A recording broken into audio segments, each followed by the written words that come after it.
தமிழ்நாடு தான் விஜய், விஜய் தான் தமிழ்நாடு அப்படின்னு நான் சொல்லியிருந்தேன்.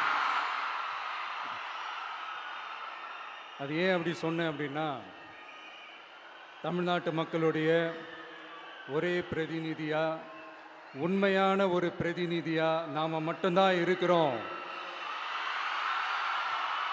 அப்படின்றதுக்காக தான் அப்படி நான் சொன்னேன். அப்புறம் அந்த தேர்தல் பற்றியும் நான் சொல்லியிருந்தேன். தமிழ்நாடு வர்சஸ் ஸ்டாலின் சார், அதாவது விஜய் வர்சஸ் ஸ்டாலின் சார், அதையும் நான் சொல்லியிருந்தேன்.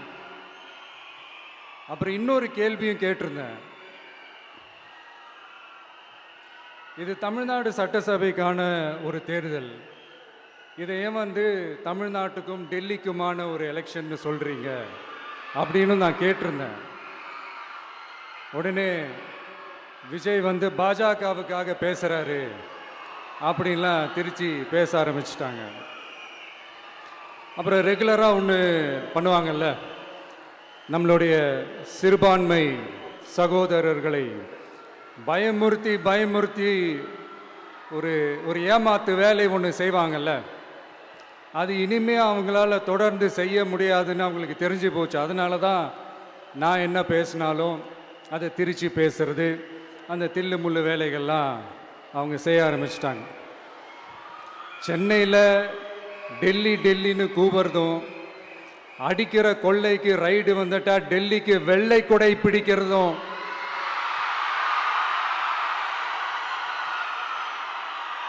இதெல்லாம் யாருன்னு உங்களுக்கே நல்லா தெரியும். தமிழ்நாட்டை காப்பாற்றுறது திமுக தான், தமிழ்நாட்டை பிழைக்க வைக்கிறது திமுக தான், இதெல்லாமே பண்ணுறது திமுக தான், ஸ்டாலின் சார் தான். இதெல்லாம் ஒர்க் அவுட்டே ஆகாது பாஸ்.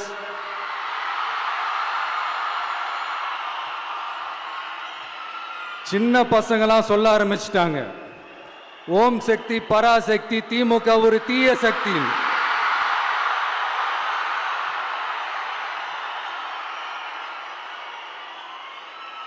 அதனால இந்த தமிழ்நாடு இன்னொன்று வேற ஒன்று சொல்றாங்க. அது என்னடான்னா, தமிழ்நாட்டு அணி டெல்லி அணியா. கிரிக்கெட்ல கூட தமிழ்நாட்டு அணியை டெல்லி அணியால தொட்டு கூட பார்க்க முடியாது.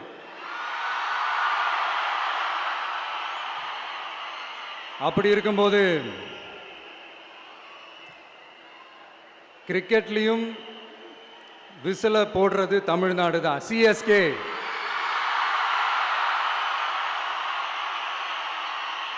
வரப்போற எலெக்ஷன்லயும் விசில போட போறது நம்ம டிவிக்கே தான். தமிழ்நாடு தான் டிவிக்கே, டிவிக்கே தான் தமிழ்நாடு. இந்த அணி அந்த அணி டெல்லி அணி இதெல்லாம் அனைத்தும் உடைஞ்சி நொறுங்கும், டிவிக்கே அடிச்சு நொறுக்கும்.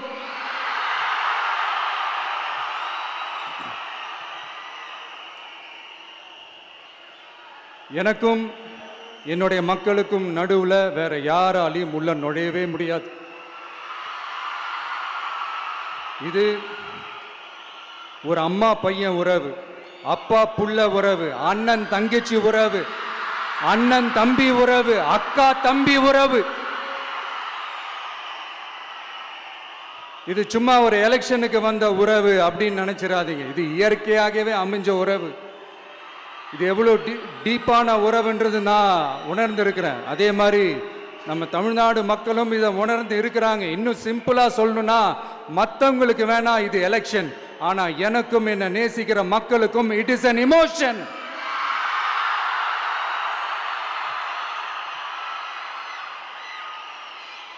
And it is not an ordinary emotion.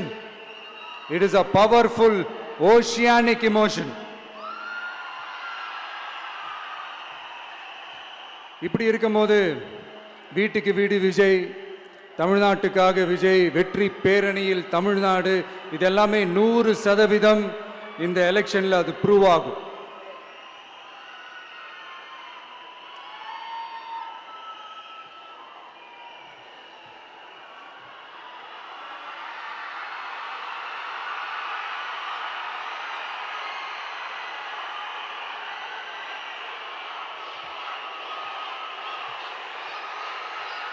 நீங்க எல்லாரும் எனக்கு இன்னொரு உறுதிமொழியை ஒன்று கொடுக்கணும்.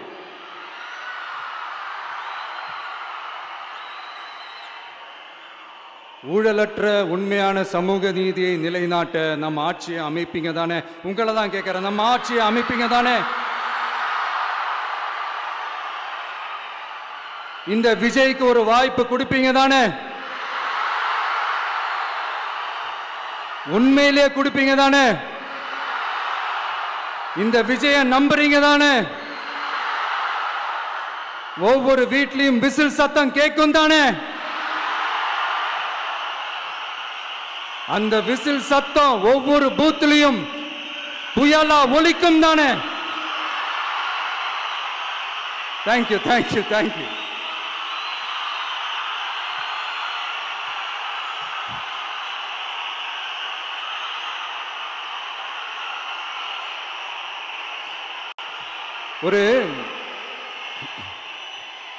ஒரு டாக்டர் இருக்காருன்னா நாம் எப்போ அவரை பற்றி யோசிப்போம்?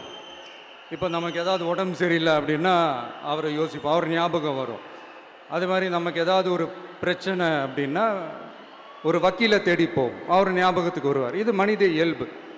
அந்தந்த பிரச்சனை வரும்போது நம்ம அவங்கவுங்கள தேடி போவோம். ஆனால் ஆன் அ டெய்லி பேசிஸ் நம்ம சும்மா சாப்பிடும் போது கூட நம்மளை அறியாமல் ஒருத்தவங்களை பற்றி நினைப்போம், நம்மளை அறியாமல் அவங்களுக்கு நாம் நன்றி சொல்லுவோம். அந்த மதிப்பிற்குரிய அந்த மனிதர்கள் வேற யாரும் இல்லை, விவசாயி, விவசாயி, விவசாயி.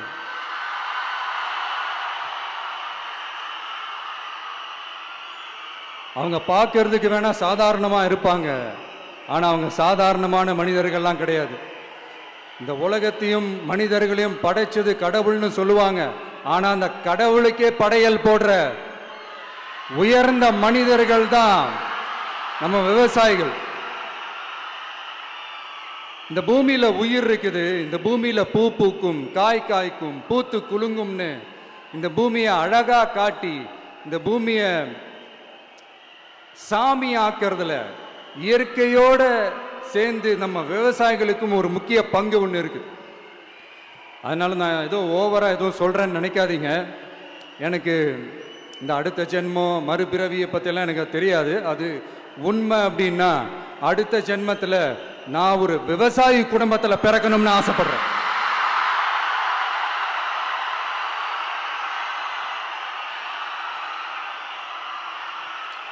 எனக்கு விவசாயத்தை பற்றி டீட்டெயில்டாக தெரியாது தான், நான் ஒத்துக்கிறேன்.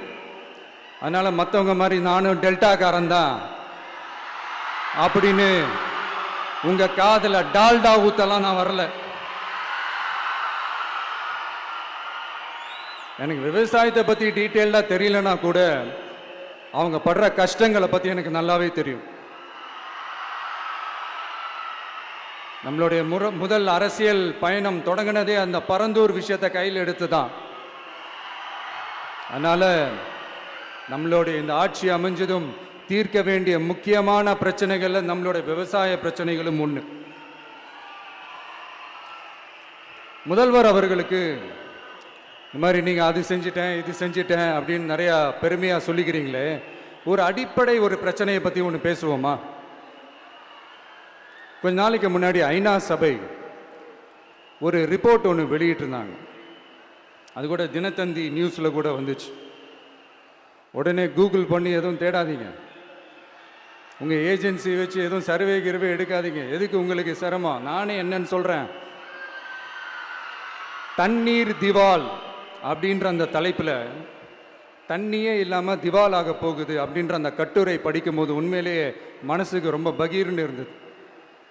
இந்தியாவிலேயே அது முக்கியமாக நம்ம தமிழ்நாட்டில் இன்னும் கொஞ்ச காலத்திலேயே தண்ணியே இல்லாமல் திவாலாக போகுதான். அதுக்கு காரணம் நிலத்தடி நீரை பாதுகாக்காமல் விட்டது தான் காரணமா. மண்ணையும் மணலையும் கொள்ளையடிச்சா பின்ன வேற என்ன நடக்கும்? மலைகளை முழுகினா பின்ன வேற என்ன நடக்கும்? கனிம வளங்களை கொள்ளையடிச்சா பின்ன வேற என்ன நடக்கும்? இந்த மணல் கொள்ளையில் ஈடுபட்டவங்களை மேலே நீங்கள் சரியாக நடவடிக்கை எடுக்கலைன்னு அது போதுமானதாக இல்லை அப்படின்ட்டு சென்னை உயர்நீதிமன்றம் சொன்னிச்சே, மறந்துட்டீங்களா? இந்த மணல் கொள்ளை, கனிம வள கொள்ளை, இதுக்கெல்லாம் காரணம் மணல் மாஃபியா குரூப் தான் மதுரை உயர்நீதிமன்றம் அந்த கிளை சொன்னுச்சு. அதை மறந்துட்டீங்களா? இந்த மணல் மாஃபியா குரூப்புக்கு ஆதரவு அளிக்கிறது யாரு? உங்க திமுக கவர்மெண்ட் தானே.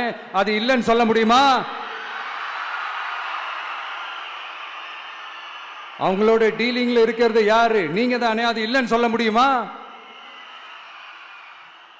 தண்ணி திவாலாக போகுது, மணல் திவாலாக போகுது, கனிம வளம் திவாலாக போகுது. மொத்தத்தில் உங்க ஆட்சியில தமிழ்நாடு திவாலாக போகுது. கடன் மேல கடன் வாங்கிட்டு உங்க கவர்மெண்ட்டே குப்பராட்சி படுத்துக்குச்சு. உங்ககிட்ட பேசுறதும் ஒண்ணுதான். சரி, அதை விடுங்க.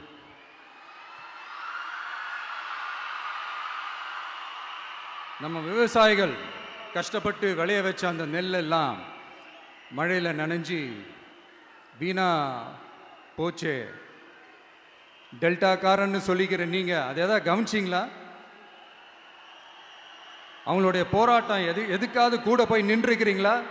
கூண்டாஸில் மட்டும் போடுவீங்க. இதானே உங்களுடைய அந்த சாதனை. பரந்தூர் பிரச்சனை உங்களுடைய உண்மையான நிலைப்பாடு என்ன? மேல்மா விஷயத்தில் உங்களோட உண்மையான நிலைப்பாடு என்ன? தமிழகத்தில் இருக்கிற எல்லா ஆறுகளையும் இணைப்போம், இந்தியாவிலேயே நாங்கள் தான் அதை பற்றி ஃபஸ்ட்டு யோசித்தோம் அப்படின்னு பெருமையாக சொல்லிக்கிற இந்த திமுக கவர்மெண்ட் அவங்களுடைய நாக் என்னன்னு சொல்லவா? இந்த மாதிரி பெரிய பெரிய திட்டங்கள்லாம் ஆட்சிக்கு வந்த உடனே செய்ய மாட்டாங்க. அந்த ஆட்சி முடிகிற டைமில், அந்த கடைசி 6 மாதம், அந்த 1 வருஷம், அந்த 1.5 வருஷத்தில் அதுக்கான திட்டத்தை கொண்டு வருவாங்க, அதுக்கான அடிக்கலை நாட்டுவாங்க. அதுக்கப்புறம் எலெக்ஷன் வரும், தோத்துருவாங்க. கேட்டால் எங்கள் ஆட்சி தான் முடிஞ்சிருச்சே அப்படின்னு நாடகம் ஆடுவாங்க. இல்லை, நான் தெரியாமல் தான் கேட்குறேன். மக்கள் மேலே உங்களுக்கு உண்மையிலே அந்த அக்கறை இருந்துச்சுன்னா ஆட்சிக்கு வந்த உடனே இந்த மாதிரி பெரிய பெரிய திட்டங்கள்லாம் ஸ்டார்ட் பண்ண வேண்டியது தானே. அதனால் ஆட்சி முடியும் போது அடிக்கல் நாட்டுறது. ஓட்டுக்காக என்னென்னலாம் பேசுவீங்க, ஆனால் மக்கள் இதெல்லாம் நம்புறதுக்கு அவங்க ஏமாளிங்க நினச்சிங்களா? மக்களே, நம்மளுடைய ஆட்சி அமைஞ்சதும் இந்த மாதிரி பெரிய பெரிய திட்டங்கள்லாம் உடனே ஸ்டார்ட் பண்ணுவோம். அதை அந்த 5 வருஷத்துக்குள்ள அதை முடிக்கவும் ட்ரை பண்ணுவோம். ஸோ இப்படிலாம் நம்ம பேசினா காவிரி பிரச்சனையில் உன் கருத்து என்ன, முல்லை பெரியார் பிரச்சனையில் உன் கருத்து என்ன, இப்படிலாம் அதெல்லாம் பற்றி உனக்கு என்ன தெரியுமா அப்படின்னு கேட்க ஆரம்பிச்சிருவாங்க. ஐயா, உலக மகா மேதைகளே, ROV, ரிமோட்லி ஆப்ரேட்டட் வெஹிக்கிள், அதை வச்சு தண்ணிக்குள்ளேயே போய் அணைகளோட உறுதித்தன்மையை ஆராய்ச்சி பார்க்குற வரைக்கும் நான் எல்லாம் தெரிஞ்சு தான் வச்சிருக்கிறேன். ஒருத்தன் சைலண்டாக இருக்கான், அமைதியாக இருக்கான்னா உடனே அவனுக்கு எதுவுமே தெரியாதுன்னு நினச்சிடாதீங்க. சும்மா கருத்து சொல்லிக்கிட்டு கம்பு சுற்றிக்கிட்டு இருந்தால் எல்லாமே நடந்துருமா? நசன் பேசி அதை கேட்டு மக்கள் வெறுத்து போயிட்டாங்க. உருப்படியா ஏதாவது யோசிங்கயான்னு மக்கள் நினைக்கிறத யாருக்கு தெரியுதோ தெரியலையோ, எனக்கு அது நல்லாவே தெரியுது. உரிய இடத்துக்கு போய் சம்பந்தப்பட்டவங்களோட பேசி அதுக்கான சொல்யூஷன் என்னன்னு தெரிஞ்சுக்கிட்டு அதை ப்ராப்பராக எக்ஸிக்யூட் பண்ணணும். அடுத்து, நம்மளுடைய கடல் விவசாயிகளான நம்மளுடைய மீனவர்களுடைய பிரச்சனைக்கு அப்பப்போ எந்திரிச்சு கடிதம் எழுதிட்டு திரும்ப தூங்க போயிடுவார். அவ்வளோதான், அதோட அது அப்படியே கிடக்கும். மானே தேனே பொன்மானே இப்படிலாம் கடிதம் எழுதுறதெல்லாம் வேலைக்கே ஆகாது. ஒன்றிய அரசுக்கு அந்த உண்மையான உணர்வுபூர்வமான அந்த அழுத்தத்தை கொடுக்கணும்.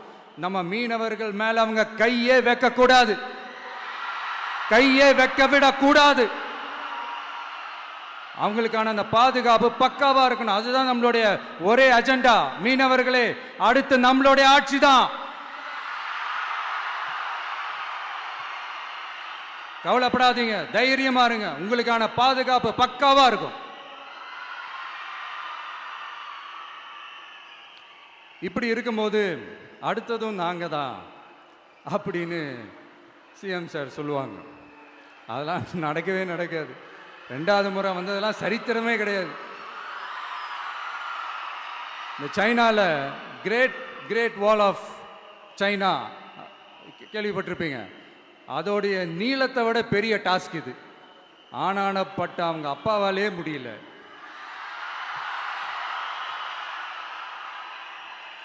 நான் முன்னாடியே சொன்ன மாதிரி உரிய இடத்துக்கு போய் சம்மந்தப்பட்டவங்களோட பேசி அதுக்கான சொல்யூஷன் என்னன்னு தெரிஞ்சுக்கிட்டா அதை எக்ஸிக்யூட் பண்ணுறது தான் ஒரு தெளிவான அரசியல். சும்மா ஆறுதல் சொல்கிறதெல்லாம் தெளிவான அரசியல்லாம் கிடையாது.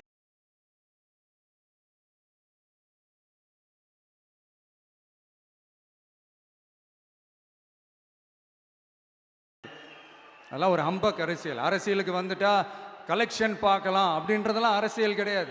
உண்மையிலே மக்களுக்கான அந்த உழைப்பு இருக்கணும். அதனால தான் நாம் அரசியலுக்கு வந்திருக்கிறோம். இது எதிரிங்களுக்கு நல்லாவே தெரியும். அதனால தான் நம்மளை சுற்றி அத்தனை சதிகள். அதில் முக்கியமான சதி என்ன தெரியுமா? இதை பாரு, ஒன்று நீ இல்லைனா நான் இல்லைனா நீ இல்லைனா நான். நமக்குள்ள வேற எவனும் நடுவில் வந்துடக்கூடாது. நாம 2 பேரால மட்டும்தான் மக்களை ஈஸியா ஏமாத்த முடியும். இந்த விஜய் வந்ததுனால நமக்கு பொழப்பே போச்சு.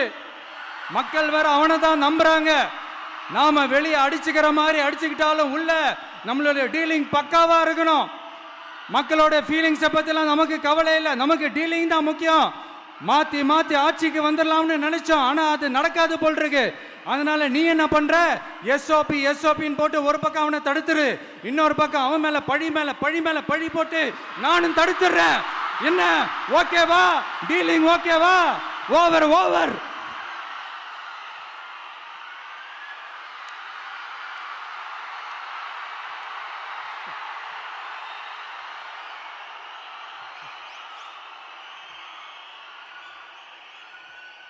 இல்லைங்க, உண்மையிலேயே சிரிக்கிறதா என்ன பண்ணுறதுன்னு எனக்கு தெரியல.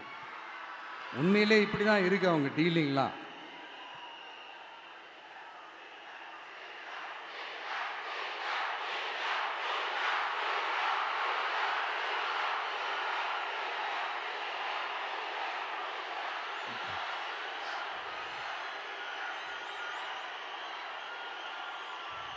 இப்படி பழி மேலே பழி போட்டு கரூரில் ஆரம்பித்து நம்ம ஜனநாயகன் படம் ரிலீஸ் வரைக்கும்.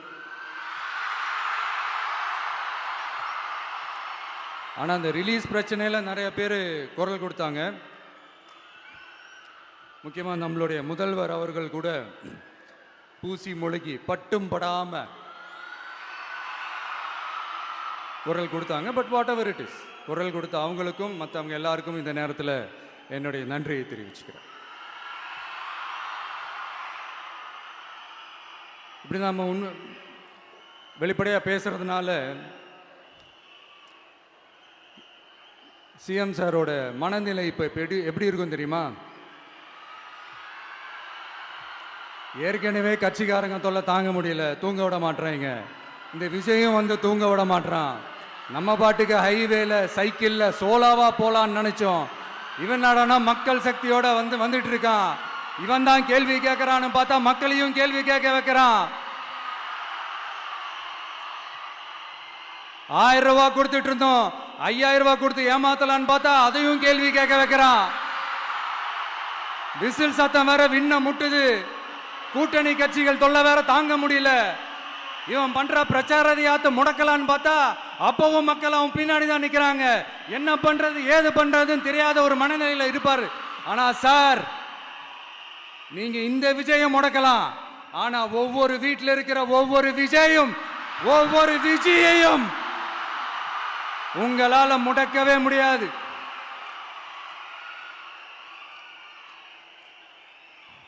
அவங்களாம் ஆல்ரெடி பிரச்சாரத்தை ஸ்டார்ட் பண்ணிட்டாங்க சார். வீட்லயே குடும்பமா இறங்குவாங்க பாருங்க பிரச்சாரத்துக்கு. அப்ப உங்களால மட்டும் இல்ல, எந்த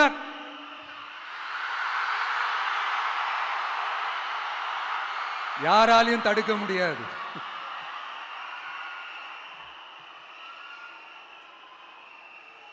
நம்ம டவுன் சவுத்தில் ஒரு ஊரில் உங்க அப்பாவுக்கு வெங்கல சிலை வைக்கணும்னு ட்ரை பண்ணீங்கல்ல, அதுக்கு சுப்ரீம் கோர்ட் என்ன சொன்னாங்க?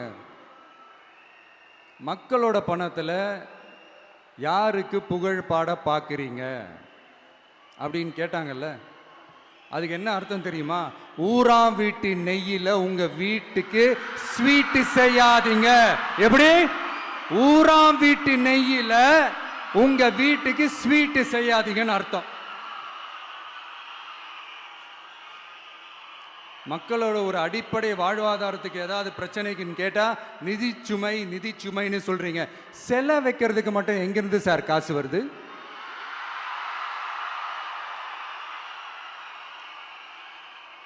முதல்ல மக்களுக்கு அந்த சோறுக்கு வழி பாருங்க சார். செலவைக்கிறத பத்திலாம் அப்புறமா யோசிக்கலாம். கேஸ் சிலிண்டருக்கு மானியமா 100 ரூபாய் தரேன்னு சொன்னீங்களே, என்னாச்சு? கரும்புக்கு ஆதார விலையா 4000 ரூபாய் தரேன்னு சொன்னீங்களே, என்னாச்சு? ரொம்ப நாள் கல்யாணமே ஆகாம இருக்கிற பெண்களுக்கு அவங்களுடைய கல்வி தகுதிக்கு ஏற்ப அரசு வேலை கொடுப்போம்னு சொன்னீங்களே, என்னாச்சு? இதெல்லாம் வெறும் சாம்பிள் தான். இதோட ஹைலைட் ஒன்று இருக்கு. மாநில அரசால முடியவே முடியாதுன்னு தெரிஞ்சுக்கிட்டோம், நாங்க வந்தா நீட்டை ஒழிப்போம். ஆகா ஆகா ஆகா ஆகா, எவ்வளவு பெரிய ஒரு மோசடி இது! கேட்டா நாங்க தான் முன்மாதிரி ஆட்சின்னு சொல்லுவாங்க. மோசடி ஆட்சி. மோசமானவங்களே முக்கியமானவங்க கேள்விப்பட்டிருக்கிறீங்களா? அந்த மாதிரி மோசடி ஆட்சியிலே முக்கியமான ஆட்சி இந்த திமுக ஆட்சி. மக்களே, மக்களை நேசிக்கிற விஜய் வேணுமா? மக்கள் விரோத ஆட்சி நடத்துற ஸ்டாலின் சார் வேணுமா?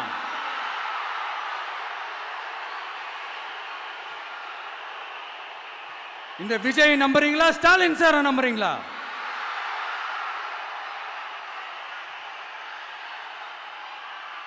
இந்த சத்தத்துக்கு அர்த்தம் தெரியுமா சார்? ஸ்டாலின் தொடரட்டும் அப்படின்னு அர்த்தம் கிடையாது. தீய சக்தி திமுக ஆட்சி மறையட்டும், தூய சக்தி டிவிகே ஆட்சி வரட்டும். நானும் உதிக்கட்டும்னு சொல்லாம்னு நினைச்சேன், பார்த்தா அதை வேற திருச்சி பேச ஆரம்பிச்சிருவாங்க. திருநெல்வேலியில், நாங்குநேரியில் இப்போ ரீசெண்டா ஒரே லைன்ல சொல்லணும்னா, நம்ம நண்பர் ஒருத்தர் ட்வீட் போட்டிருந்தாரு, அதையே சொல்றேன். ஸ்டாலின் தொடரட்டும், சட்டம் ஒழுங்கு சந்தி சிரிக்கட்டும். இதுதான் அந்த பிரச்சனைக்கு ஒரே லைன்.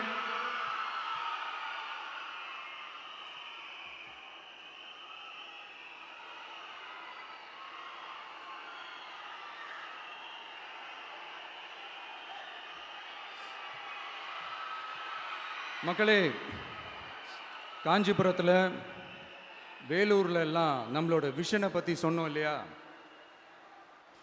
அதே மாதிரி இங்கேயும் சில விஷன்ஸை சொல்லணும். இது மற்றவங்க மாதிரி தேர்தல் வாக்குறுதின்னு சொல்லி ஏமாத்துறது கிடையாது. நம்மளை நம்புகிற மக்களுக்கு நம்பிக்கை தர்றது. நம்ம ஆட்சிக்கு வந்ததும் இதெல்லாம் செய்ய நடவடிக்கை எடுப்போம்னு சொல்றது. டெல்டா விவசாயிகள் சமீபத்தில் கூட உரத்தட்டுப்பாட்டை சந்திச்சிங்கல்ல. சில பேர் உரத்தை பதுக்கி வச்சு அதிக விலைக்கு விற்றதா நியூஸ்லாம் கூட வந்துச்சு. நம்ம டிவிக்கு ஆட்சி வந்ததும் உரத்தட்டுப்பாடு இல்லாம பார்த்துக்குவோம். 5 ஏக்கர் வரை நிலமுள்ள விவசாயிகள் வேளாண் கூட்டுறவு வங்கிகளில் வாங்கிய பயிர் கடன் முழுமையாக ரத்து செய்வதற்கும், 5 ஏக்கருக்கு மேல் உள்ள விவசாயிகள் வேளாண் கூட்டுறவு வங்கிகளில் வாங்கிய பயிர்க்கடன் 50% வரை ரத்து செய்வதற்கான சாத்திய கூறுகளை ஆராய்ந்து உறுதியாக நடவடிக்கை எடுப்போம். திமுக மாதிரி எல்லாருக்கும்னு சொல்லிட்டு அதுல தகுதி ஃபிக்ஸ் பண்ணி பாகுபாடு காட்டி ஏமாற்ற மாட்டோம். எல்லாத்தையும் வெளிப்படையாக சொல்லுவோம். 2 ஏக்கர் வரை நிலமுள்ள விவசாயிகள் மற்றும் நிலமற்றவர்கள் குடும்பத்தில் யாரும் மாநில மற்றும் ஒன்றிய அரசு ஊழியராக இல்லாமல் இருக்கும் பட்சத்தில் அவர்களின் குழந்தைகளின் பொறியியல் மற்றும் மருத்துவம் உள்ளிட்ட தொழிற்கல்வி முதல் அனைத்து வகை படிப்புகளுக்குமான முழு செலவையும் அரசே ஏற்கும்.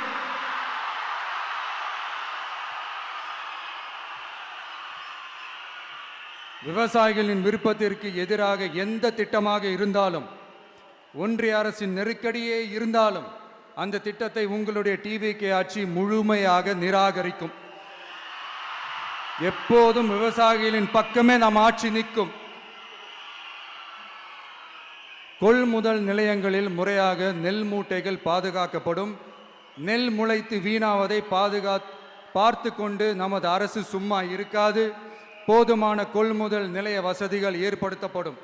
அதே போல கொள்முதல் நிலையங்களில் கொள்முதல் செய்வதற்கோ மூட்டை ஏற்றி இறக்கவோ ஒரு பைசா கமிஷன் வாங்காமல் பார்த்து கொள்ளப்படும். அப்படி கமிஷன் வாங்குவது யாராக இருந்தாலும் கடும் நடவடிக்கை எடுக்கப்படும்.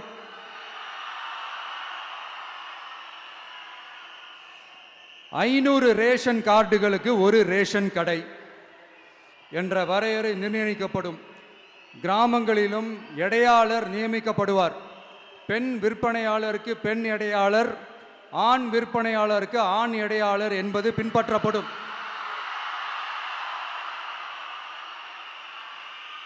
ரேஷன் கடைகளில் அரிசி தவிர அனைத்து பொருள்களும் பாக்கெட் செய்து விநியோகிக்கப்படும். மீனவர்களுக்கு ஒன்றிய அரசு சட்டப்படியான பாதுகாப்பை உறுதி செய்ய வேண்டும். அதற்கான உண்மையான உணர்வுபூர்வமான அழுத்தத்தை ஒன்றிய அரசுக்கு நமது டிவிக்கு அரசு கொடுக்கும். நான் மீண்டும் சொல்றேன், கல்வி, மருத்துவம், ரேஷன், குடிநீர், சாலை வசதி, பஸ் வசதி, இது மாதிரி அடிப்படை விஷயங்களுக்காகத்தான் நம் அரசு முதல்ல முக்கியத்துவம் கொடுக்கும். எனக்கு நம்மளோட குழந்தைகள், நம்ம பெண்கள், நம்ம இளைஞர்கள் லைஃபுக்கு முன்னுரிமை கொடுக்கணும். அரசு வேலை வாய்ப்புகள் மட்டும் இல்லாம தனியார் வேலை வாய்ப்புகளுக்கான வழியையும் உத்தரவாதத்தையும் உருவாக்கணும். அப்படி நாம் உருவாக்கிட்டாலே அவங்களுக்கான ரூட்டை நம்ம இளைஞர்கள் அவங்களே தேர்ந்தெடுத்துப்பாங்க. இத்தனை கோடி அத்தனை கோடி ஒப்பந்தம்னு சொல்லி விளம்பரம் மட்டும் செய்யாம உண்மையான ஒப்பந்தம் போட்டு வெள்ளை அறிக்கை வெளியிட்டு அதை செயல்படுத்தினாலே போதும், எல்லாம் தன்னாலே நடக்கும். இங்க என்னனையும் சொல்ல நினைக்கிறேன், இங்க அடுத்து நாங்க தான் நெஞ்சை நிமித்திரி கூவுற யாராச்சும் நாங்க ஊழலே செய்யாதவங்கன்னோ ஊழல் செய்யவே மாட்டோம்னோ நெஞ்சை தொட்டு மனசாட்சியோட சொல்ல முடியுமா? ஆனா நாம இன்னைக்கு இல்ல, ஆட்சிக்கு வந்ததுக்கு அப்புறமும் ஓப்பனா தில்லா கட்ஸா சொல்லுவோம், ஊழல் லஞ்சம் இல்லாத ஒரு ஆட்சியை கொடுக்க உண்மையா ட்ரை பண்ணாலே போதும், எல்லாம் தன்னாலே நல்லா நடக்கும். எல்லாரும் கொஞ்சம் கை இப்படி வைங்களேன். எங்க ஓட்டு எங்க உரிமை,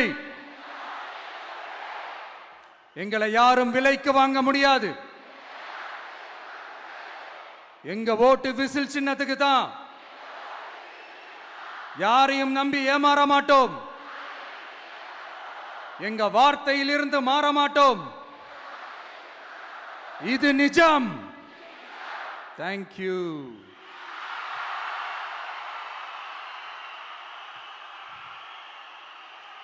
என் நெஞ்சில் குடியிருக்கும் தஞ்சை மக்களே,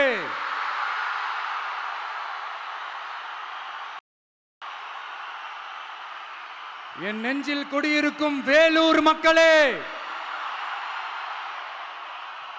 வேலூர்ல இதை நான் சொல்ல மறந்துட்டேன், சாரி. உங்களுக்காக இங்க நான் சொல்றேன், உங்களோட நான் இருக்கேன், நம்மளோட நம்ம மக்கள் இருக்கிறாங்க. இதுக்கு மேல என்ன வேணும்? கான்பிடென்ட்டா இருங்க, நல்லதே நடக்கும், வெற்றி நிச்சயம். மீண்டும் சந்திக்கும் வரை நன்றி.